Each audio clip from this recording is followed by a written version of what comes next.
Thus, my 46-year-old dad was set to wed 44-year-old Cindy last week. I was not there. I am 24 years old, and my father had revoked my invitation because of a fabricated accusation Cindy had made against me almost a month prior. She said that it looked like I had taken her engagement ring.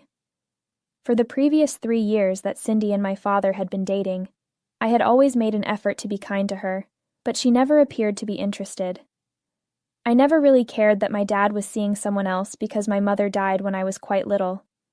I'm not sure why she didn't like me. It's not like we were close either. Cindy asked me to come over to the house about a month ago. She informed me over the phone that she wanted to strengthen our bond since she intended to start a relationship with me once she married my father.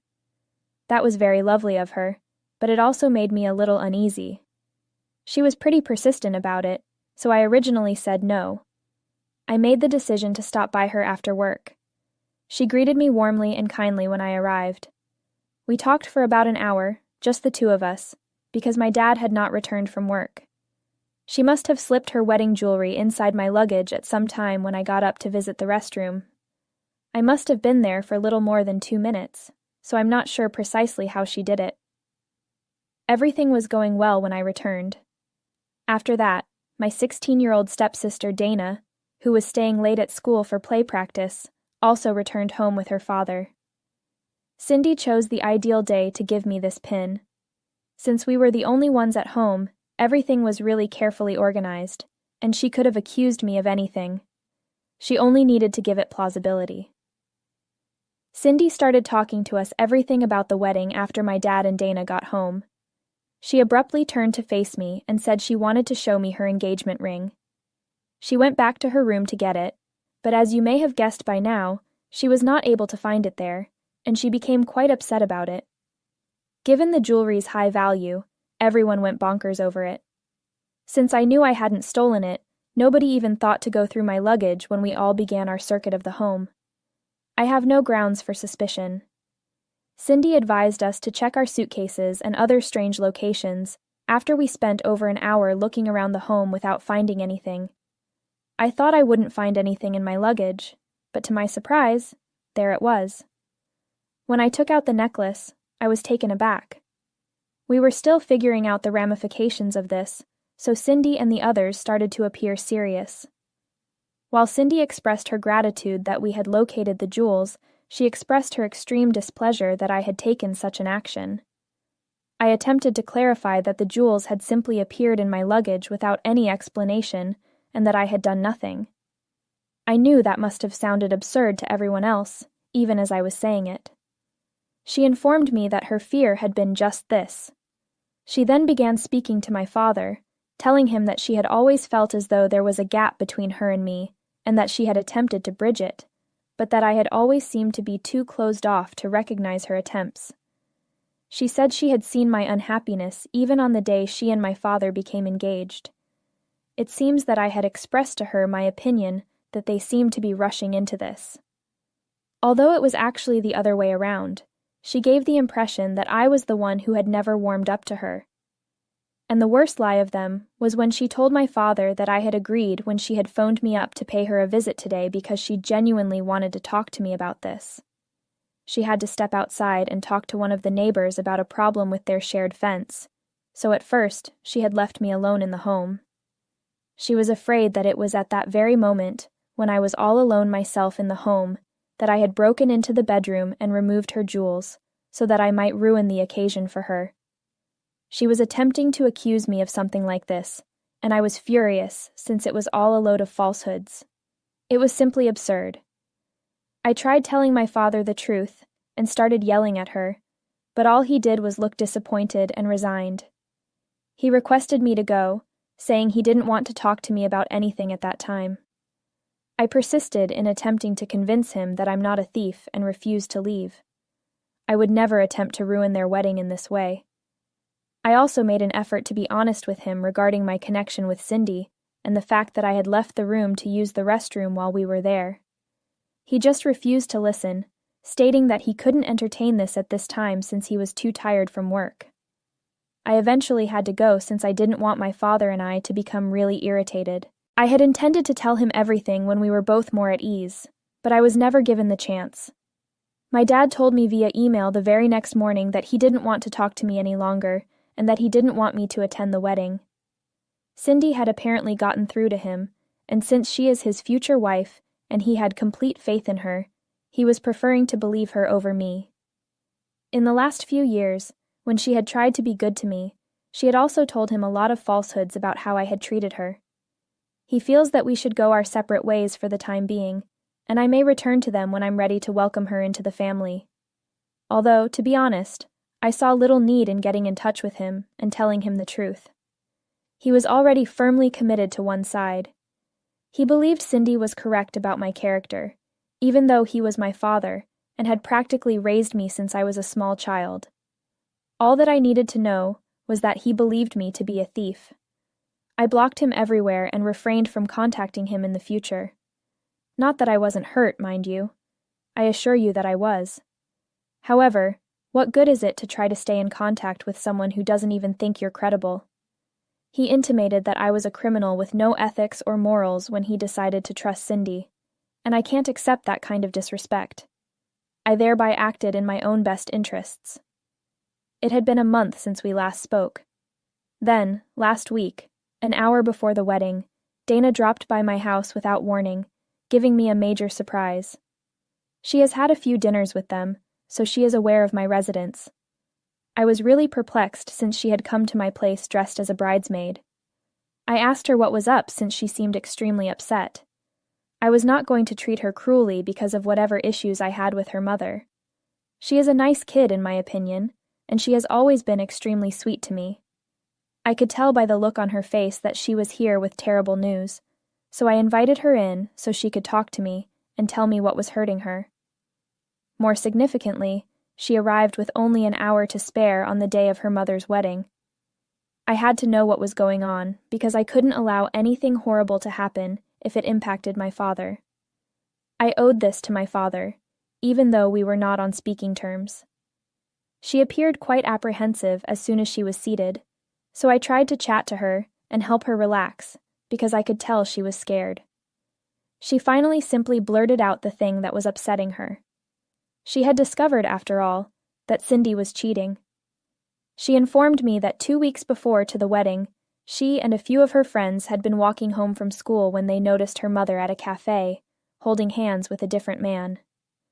When she went home, she confronted her mother about it. They already knew that Cindy's mother was cheating on her fiancé and having an affair, so when she denied everything and became combative, it just strengthened their suspicions. She was correct about everything. She even looked through her mother's phone when she was sleeping. However, she remained silent about it for 2 weeks since she just didn't know what to do. Her conscience finally dawned on her just before the wedding, and she knew that she could not allow my father to carry out this. She claimed that because she knew there would be terrible repercussions if she disobeyed her mother, she had been extremely anxious about doing so. She felt compelled to be honest with someone, though. She believed that I was the only one who could assist her in this scenario, because she was a very reticent and timid person herself. She broke down in tears on my couch at one point, and I felt so horrible for her because I couldn't imagine how it must have felt to know that her mother was having an affair with her stepdad, and to be unable to speak out for fear of being abandoned. She informed me that she had come to the realization at the 11th hour that she simply could not allow this to happen and for the wedding to go place. She couldn't stab my father in the back like this. He had been nothing but nice to them both. She begged me to accompany her to the wedding so we could talk about this, since she was so afraid and was shaking all over. I truly liked it. Thus, I chose to follow her instructions. Besides, considering the way Cindy had destroyed my father and I relationship, I would never turn down the chance to set her straight. When Dana and I arrived at the wedding location by car, everyone was taken aback, mostly because they weren't expecting me to show up for my father's wedding in such casual attire.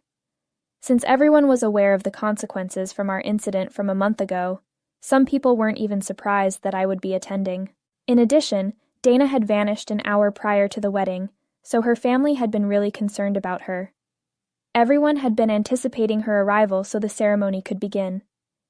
But my father and Cindy were taken aback when we entered together. Cindy chose to ignore me right away and approached Dana to find out where she had been spending the last hour.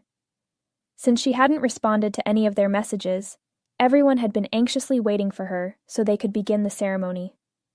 Subsequently, Cindy approached me and inquired as to why Dana had brought this filth into her presence on the most significant day of her life.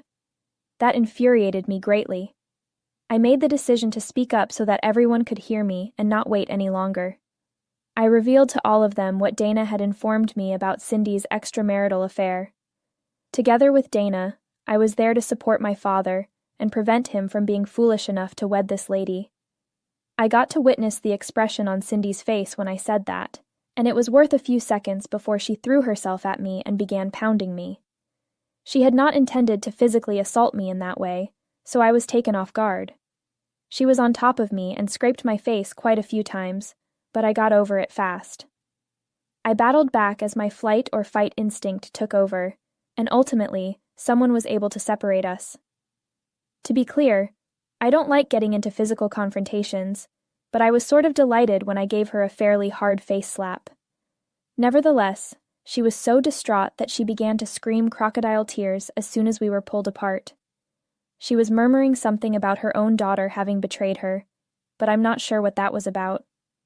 After that, she confided in my father, telling him that she would never, ever consider cheating on him. He informed us that we should first talk to each other as a family and appeared to be quite bewildered. We proceeded to his hotel room. Dana informed my father what she had observed on the phone when we were in the room. Cindy realized right away that she was in trouble. She tried to argue that it was a violation of her privacy to search through her phone, and she would not consent to it happening again. But in the end, she had to give in to my father's demands. We all knew it was over the moment she showed him her phone. When he spotted her phone, my dad informed her that the wedding was off. He requested her to go since he didn't even want to see her right now.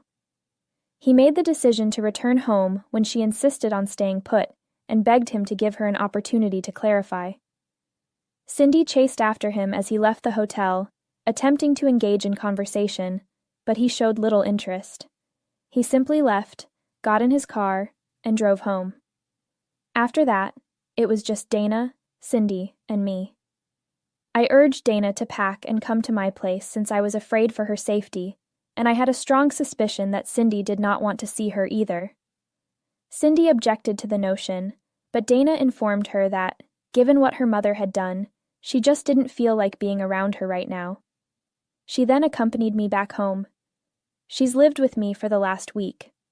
Although I didn't visit the wedding hall again, my uncle told me that Cindy had given the hotel employees orders to feed the guests lunch and informed them that the wedding had been called off so they could all return home. She didn't even show up for lunch after that. After making the news, she left and walked back to her room, most likely to cry. Everyone returned home after that, and my father hasn't been in contact with anyone since. I wanted to see how he was doing since I was a little concerned about him. Although I had intended to visit him, he contacted me last night.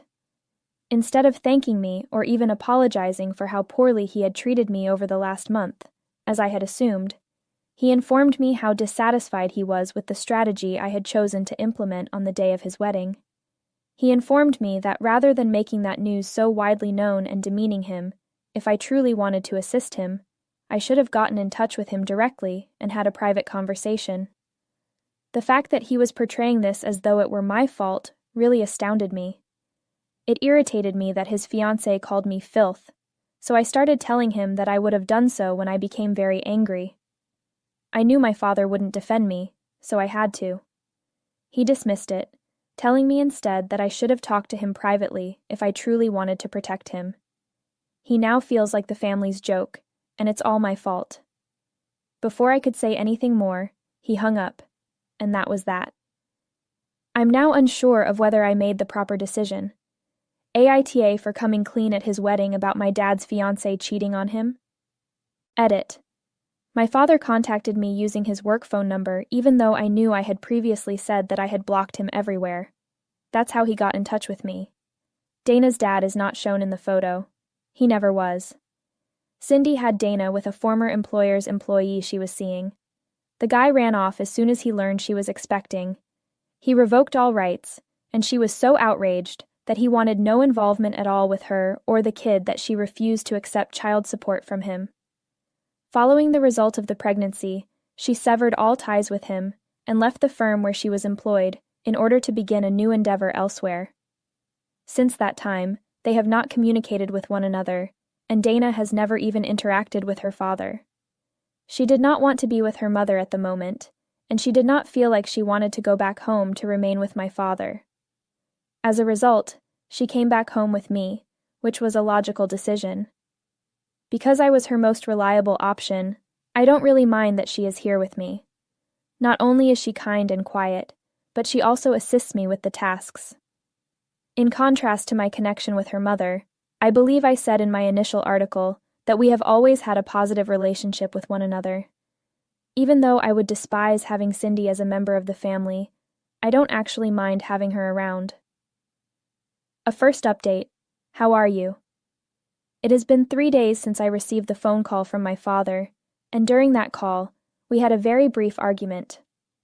On the other hand, I was curious as to whether or not I was still the one to blame for embarrassing him during his wedding. After going over the comments, I came to the conclusion that I am not. It is merely that he is being unreasonable. I did what I needed to do, and although it's possible that making that declaration in public was probably not the most polite thing to do, I honestly don't care. After talking to a number of members of my family, I have come to the conclusion that what I did was completely appropriate and appropriate. Those individuals who had been seated in close proximity to me at the time when Cindy referred to me as filth had heard her and did not enjoy it. To get the record straight, nobody believes that my father ought to feel ashamed about what took place during the event. Despite the fact that most people have negative feelings about him, they do not treat him as if he were the family's laughingstock, contrary to what he believes. To put it simply, that is just absurd. From a personal standpoint, I do not believe that the actions he took toward me a month ago were appropriate. As a result of what Cindy had revealed to him, he had figuratively and practically cut me off and excluded me from attending his wedding. It had been her word against mine, and he had chosen to trust Cindy rather than his own daughter when she had made her statement. If I were to make an announcement in order to save him from someone else, why would I even bother to consider how he would feel about it? Due to the fact that he is behaving in a manner that is both absurd and unreasonable, I do not believe that I would like to have a conversation with him at this time, at least not until he apologizes. Even if such were the case, I am not certain that our relationship could be resolved. Another update. How are you? We have not received any communication from Cindy, despite the fact that it has been over 2 weeks since the day of the wedding. The things that she intends to undertake are a mystery to me. As I've indicated in the past, I don't really mind having Dana around, so the fact that she is still living with me is something that I am happy about. I have not attempted to get in touch with my father, and he has not attempted to get in touch with me any longer either. It has been brought to my attention by my uncle that my father has been discussing with various individuals the manner in which I disclosed Cindy's affair to the world, and that he has been receiving a great deal of support from our family. Every single one of them seemed to believe that my actions were appropriate, particularly considering that Cindy's acts were more severe than what I did. I have heard from the majority of my family members that they are extremely dissatisfied with Cindy's behavior, and they have made their displeasure known. I have also been told by a few others that Cindy has been screaming about how I ruined her life and embarrassed her in front of everyone, which she has said is the reason why she is so miserable. She has been avoiding me and my father, and I have heard that she is going to travel back to her family in a distant state. This is the reason why she has not been in contact with us. To the best of my knowledge, she is only attempting to completely sidestep the problematic scenario. In spite of the fact that I am not really sure what to make of it, it appears that my father is still not pleased with me. If he truly wants to make things right between us, he is the one who makes the initial effort to get in touch with me. I do not believe that it is appropriate for me to apologize when I do not believe that I have committed any wrongdoing. At this point, everything seems to be kind of hanging in the air, and I have the impression that there are a lot of things that have not yet reached a resolution with regard to them. It seems that what I am attempting to convey is that there is a great deal of uncertainty regarding the events that are going to take place in the future, and this is true for both Dana and myself. As a result of the fact that none of us are aware of what our parents are doing, I am experiencing feelings of being taken aback and lacking control since I am unsure of what to anticipate. Since that final phone contact, my father and I have not communicated with one another, and I have the impression that I will have to get in touch with him at some point. In order for Dana to attend school, she must bring all of her belongings, including her books, her clothes, and everything else. She has just been sharing my clothing and anything else she brought to the hotel for the wedding up to this point. It would be inappropriate for her to wear those to school, and even if we remove the clothing from the equation, she would still want her books. That being the case, it is unquestionably going to be necessary for us to return to my father's residence, and I will need to have a conversation with him in order to coordinate the timings with him. At the same time, I am experiencing a lot of strange feelings over this, and I get the impression that any relationship I may have had with my father has been completely destroyed. Because we will never be able to return to the way we were before, simply having a conversation with him feels like a monumental undertaking. The fact that Dana does not feel the same way about her mother is a source of great relief, and she has informed me that the longer she is away from her, the better she feels. On the surface, it appears that she had never been a very good mother to her kid, and to tell you the truth, this does not come as a surprise to me. Cindy had always been more concerned about her friends and how she was seen by everyone else, according to Dana, who shared this information with me.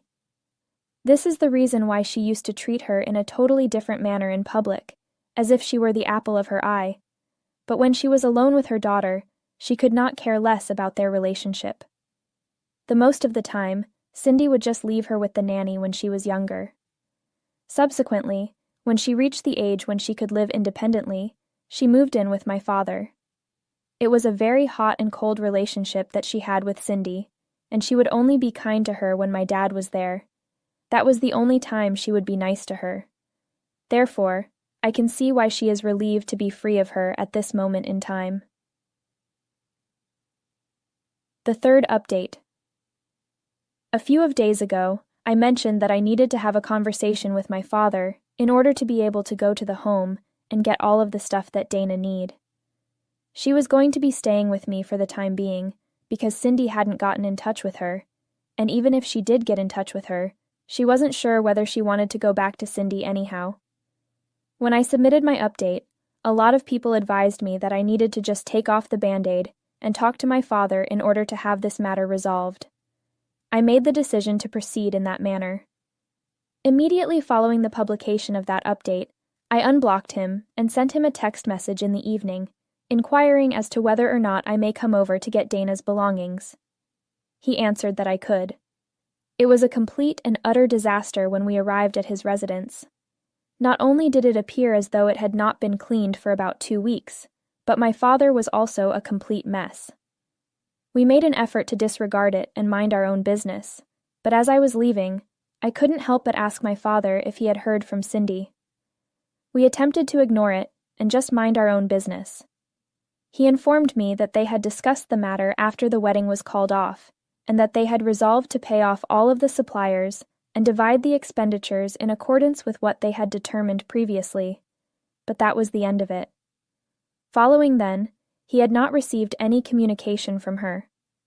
I expressed my regret that he was being forced to go through all of this, and he simply nodded before continuing to stare off into space. I told him that I was sorry for him to have to go through all of this. For the whole hour that we had been there, that was the only thing that he had been doing. He did nothing more than stare off into space while taking a few sips of wine from his glass at regular intervals. He had not even bothered to change out of his work clothes, which was rather uncommon given that my father had mentioned that he experienced a sense of suffocation when he was dressed in his work clothes, and that he preferred to change as soon as he arrived home. Nevertheless, I could see that he was having a lot of difficulty. He stopped me just as I was ready to leave and told me that he wanted to apologize for everything that he had put me through. I was about to leave when he stopped me. He informed him that Cindy had lied to him about a great deal of information, and it is only now that he has come to the realization that he had been taken advantage of just because Cindy desired for me to be removed from the scene. He stated that the only reason he had believed Cindy when she accused me of stealing was because she had given screenshots of me being extremely disrespectful to her when she was attempting to text me, and he believed that this was sufficient proof. He claimed that this was the only reason he had believed Cindy. Now, however, he was of the opinion that those screenshots may have been manufactured. He speculated that she had most likely just ordered a buddy to be impolite to her and then altered the contact name to Mai. In addition to that, he informed me that she had been quite astute in the manner in which she was going to carry out this endeavor, and that she had informed him of various plans that she had attempted to establish with me, but that I had cancelled. When we were having normal discussions, she would bring me up, and she would make me out to be the bad guy. In his mind, he had already been influenced, but he was unable to acknowledge it because he was too ignorant. Therefore, he wanted to express his regret to me for that, and then he began to get emotional. I tried to comfort him for a while, and Dana did the same thing. We both conveyed to him that it wasn't all his fault. For the time being, the fact that he expressed regret for it was sufficient. As soon as I was able to, I informed him that I would make arrangements for a maid who would take care of the house, and that I would also put him in contact with a therapist. I experienced a great deal of compassion for him. At the very least, I have the satisfaction of knowing that I made an effort to mend our connection, even if I do not know whether or not we will be able to do so. Despite the fact that Cindy was crafty and manipulative, my father was unable to see through her. I am not going to hold it against him since he was in love with her, and despite the fact that it wounded me, I am aware that if I had been in his position, I perhaps might not have been able to see through Cindy either. In the case of Cindy, it would have been difficult to avoid falling for her falsehoods, since she is capable of being quite manipulative when she wants to be, and I have witnessed this phenomenon directly. Love has the ability to make people ignorant and blind-sighted. In addition, it is very evident that she had been attempting to alienate my father in order to make it simpler for her to exert control over him. These types of acts are a form of abuse, according to what I have read about them. I want to be the sort of person that takes action to assist someone who is being mistreated, rather than turning my back on them when they are in need of assistance. When I consider that my father appears to be sincerely sorry, I believe that I have made the correct decision. The third update. I am. Consequently, after a few of weeks have gone, Cindy has at long last made her appearance. She visited my home a few days ago and informed me that she was going to terminate her parental rights over Dana. She stated that she was doing this so that I could take control of her life and take away the life that she had. She stated that she did not require a daughter like Dana, who had the audacity to take advantage of her own mother. I'm really pleased that I have a younger sister, since Dana didn't seem to mind at all, and was actually excited about it. I've also gotten used to having her around, so I'm happy about having a younger sister. Currently, my father is participating in treatment, and we are also working to re-establish our connection with one another. Additionally, he has informed me that he is going to provide Dana with financial assistance, so there is no need for me to be concerned about that. When it comes to our family, things are finally beginning to look up.